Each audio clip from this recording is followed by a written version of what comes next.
বাড়ির আশেপাশে যেরকম ওই জঙ্গলে গাছপালা জন্মায় না, যে কচু গাছ থেকে শুরু করে আরও বিভিন্ন যে লতা পাতা, একদম এখানে কাজু বাদাম গাছগুলো সেরকম কোনো। এই যে এখানকার প্রধান আকর্ষণ হচ্ছে এই যে শ্রী চৈতন্য মহাপ্রভুর বড় একটা মূর্তি এখানে। আমি এই মুহূর্তে দাঁড়িয়ে আছি পুরীর শ্রী জগন্নাথ মহাপ্রভুর মন্দিরের সামনে। এই যে দেখো মন্দিরটা দেখা যাচ্ছে, কি অসাধারণ দেখাচ্ছে এই দুপুরবেলা। এই মন্দিরের এখান থেকে এখন আমি যাব গুপ্ত বৃন্দাবন। শুনলাম সেই জায়গাটা খুবই সুন্দর, একদম পুরো বৃন্দাবনের আদলে বানানো হয়েছে। তো এখান থেকে দেখি কোনো গাড়ি টাড়ি পাই কিনা। আর এখানে লাঞ্চ করার জন্য প্রচুর হোটেল আছে, যে মন্দিরের উল্টো দিকে যে রাস্তাটা চলে গিয়েছে সেখানে একদম ভেজ থালি 50 টাকা 60 টাকা করে বিক্রি হচ্ছে, রান্নাটাও ভালো হচ্ছে। মন্দিরের এখান থেকে গুপ্ত বৃন্দাবনের দূরত্ব দেখাচ্ছে 3.9 কিলোমিটার, মানে 4 কিলোমিটার। তো তোমরা যদি চাও পুরী যে স্বর্গদ্বার আছে সেখান থেকে তোমরা সেখানে যেতে পারো। তো আমি যেহেতু এখন মন্দিরের এখানে আছি তাই আমার উল্টো ওদিকে যাচ্ছি না, আমি একবার এখান থেকে দেখি পাই কিনা, না হলে আবার ওখানে যেতে হবে। अंकल जी गुप्त वृंदावन जाएंगे? कितना कितना लोग हैं? एक ही हम जाने के लिए 5 रुपए लगे। बाप रे, गुप्ता मतलब गुप्त वृंदावन যাবে? हाँ কত ভাড়া? गुप्ता घुमा একাই আছে শুধু যাওয়াটা? 200 টাকা পড়বে। 200 টাকা? 100 করা যায় না? নাই টাকা স্বর্গ দ্বার পুত্র। তো আপাতত উঠেই পড়লাম। আমি হোটেলে জিজ্ঞেস করেছিলাম আমাদের, তো সেখান থেকেও বলেছিল যে এই যে 150 কি 200 টাকা নিতে পারে। তো দেখলে তো একটা টোটোতে একটু আগে 500 টাকা চাইলো। আপাতত যাচ্ছি গুপ্ত বৃন্দাবনের সেখানে।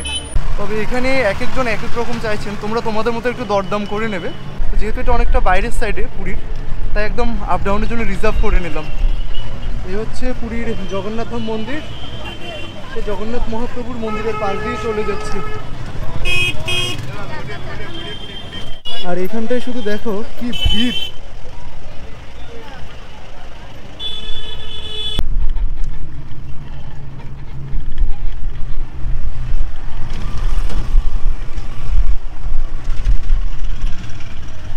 ম্যাপে এখান থেকে এখন 2.5 কিলোমিটার দেখাচ্ছে, দেখা যাক আর কতক্ষণ লাগে যেতে। আর একদম এদিকে দেখো আমরা শহরটা ছাড়িয়ে চলে এলাম, এদিকে অনেকটা গ্রাম টাইপের হয়ে গেছে। আমি তো যাচ্ছি জগন্নাথ মন্দিরের সামনে থেকে, তোমরা স্বর্গদ্বার বিচ ওখান থেকেও যেতে পারো, সেখানে একটু দরদাম করে নেবে। পুরীতে এসে আমি একটা জিনিস খেয়াল করলাম, সেটা হচ্ছে যে প্রতিটা বাড়ির সামনে খুব সুন্দর তুলসী মণ্ডপ আছে, এবং তুলসী মণ্ডপটা হচ্ছে একটা মানে মহিলার মূর্তি, তার মাথার উপর হচ্ছে তুলসী গাছটা, এবং প্রতিদিন সেই তুলসী গাছে জল দেওয়া হচ্ছে, এবং সেই মহিলাটাকে সুন্দর করে শাড়ি পরানো আছে, অর্থাৎ এটা মাতা তুলসী। এটা খুব দারুণ লাগলো আমার থেকে। এদিকে আমরা অনেকটা একটু ফাঁকা জায়গায় ঢুকে পড়লাম, এদিকে ঘরবাড়ির সংখ্যা খুবই কম, আর অনেকটা কেমন যেন জঙ্গল জঙ্গল টাইপের।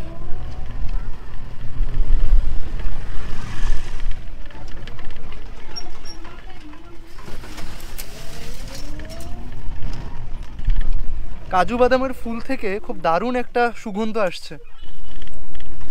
এদিকে পুরো এরিয়া কাজু বাদাম।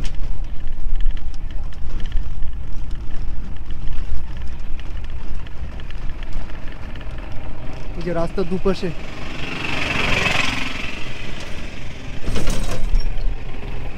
বাড়ির আশেপাশে যেরকম ওই জঙ্গলে গাছপালা জন্মায় না, যে কচু গাছ থেকে শুরু করে আরও বিভিন্ন যে লতা পাতা, একদম এখানে কাজু বাদাম গাছগুলো সেরকম কোনো জঙ্গলের গাছ মনে হচ্ছে এটার জন্য প্রাকৃতিকভাবেই হয়েছে। আর এখানে লাইন বাই লাইন গাড়ি দাঁড়িয়ে আছে, কত মানুষ এসেছে গুপ্ত বৃন্দাবন দর্শন করতে।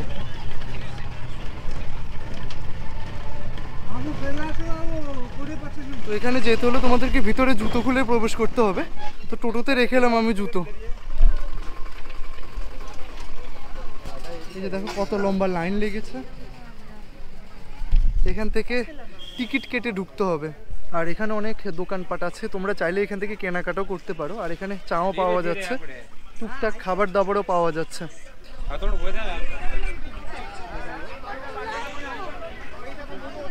তো এখানে খোলা থাকে সকাল 7টা থেকে দুপুর 12:30 পর্যন্ত, এবং বিকেল 3টে থেকে 5টা পর্যন্ত। সামনে হচ্ছে টিকিট কাউন্টার,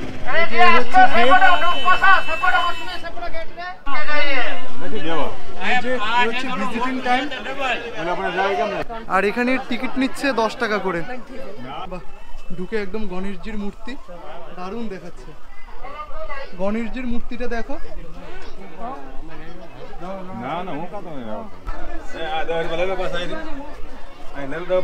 এখানে প্রবেশ করে একদম শ্রী চৈতন্য মহাপ্রভুর একটি মূর্তি। জয় জগন্নাথ। बस अकेले বাহ, কি দারুণ দেখাচ্ছে। জি मैं अकेले घूमता हूँ। आप लोग कहाँ से आए हैं? गुजरात से कहाँ से? गुजरात गुजरात से। ওনারা এসেছেন গুজরাট থেকে।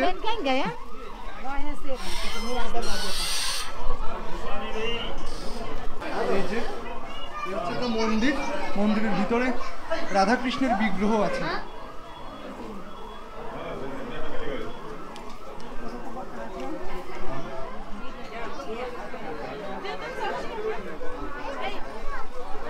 আর এখানে দেখো ইনি হচ্ছে বিষ্ণুর বাহন গরুর। এই যে এখানে কীর্তন হচ্ছে, রাধাকৃষ্ণ দাঁড়িয়ে আছেন। আর এই যে এখানে বিষ্ণু জি বসে রয়েছেন। দেবী মহালক্ষ্মী, হ্যাঁ ইনি হচ্ছেন দেবী মহালক্ষ্মী। বাহ, এখানে কি দারুণ দেখা যাচ্ছে।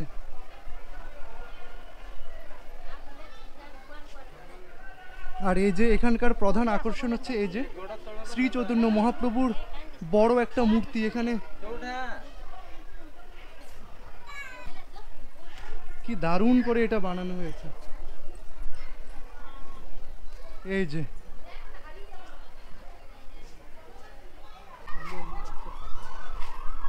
এখানেও বৈষ্ণবরা বসে রয়েছেন।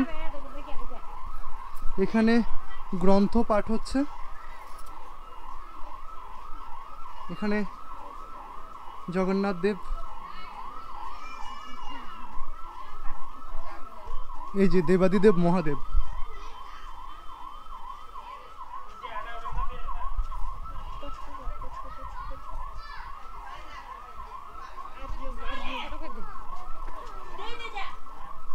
বাহ, এই স্ট্যাচুটা কেমন লাগছে দেখো না। জায়গাটা ঘুরতে এসে খুব দারুণ লাগছে। তবে তোমরা যারা পুরী ঘুরতে আসবে তোমরা একবার হলো এখানে আসো, খুব ভালো লাগবে। আর আমরা এখন চলে যাচ্ছি অন্য আরেকটা দিকটায়। মানে সত্যি এটা একটা বৃন্দাবন বটে, একদম আধ্যাত্মিকতা দারুণ দেখাচ্ছে এখানে। এই জায়গাটা অনেকটা বড়, মানে ঘুরে ঘুরে শেষ করাই যাচ্ছে না, একদম পুরো গোলক ধাঁধার মতো।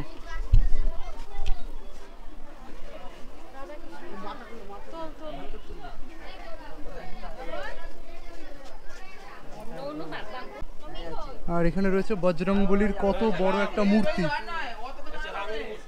বজরংবলী এখানে শ্রীরামের ভজন করছেন। ছোট একটা মন্দির।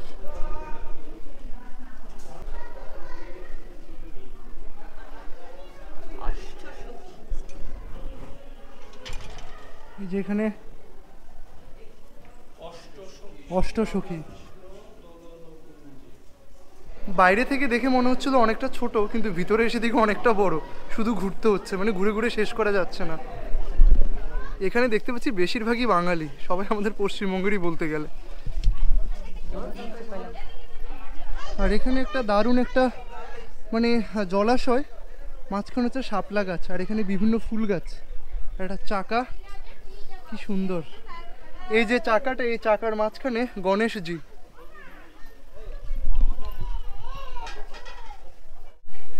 ইনি শ্রী বুদ্ধদেব। আর এখানে একটা শিবলিঙ্গ।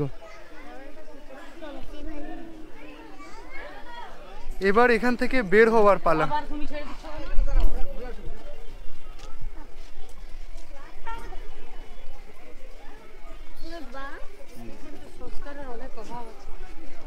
কি অসাধারণ একটা পরিবেশ, সত্যি বলছি দারুণ একটা পরিবেশ।